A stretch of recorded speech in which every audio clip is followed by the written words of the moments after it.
রিয়াকে সাথে নিয়ে চলে গেছিলাম বন্ধুর ছেলের অন্নপ্রাশনের ভুরিভোজ করতে। গিয়েই তো দেখলাম বেশ আলো দিয়ে জমকানোভাবে কিন্তু সাজানো হয়েছিল। রিয়া কিন্তু গিয়ে ফার্স্টে গিফটটা করে দিল বন্ধুর ছেলেকে, তারপরেই কিন্তু চলে আসলাম একেবারে স্টার্টারের কাউন্টার থেকে চিকেন পকোড়া খেতে। গপা গপ আমি আর রিয়া কিন্তু চিকেন পকোড়া বেশ জমিয়ে খেয়েছি। আবারও কিন্তু নিয়ে নিলাম 3-4টে চিকেন পকোড়া।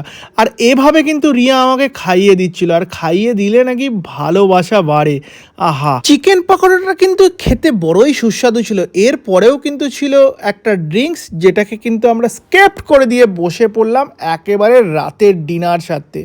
ছিল নান পুরি, ছিল কাবলি চানা। আহা, কাবলি চানা দিয়ে রিয়া মাখামাখি করে খেয়ে বললো অসাধারণ হয়েছে। তুমি এবার একটু খেয়ে দেখো।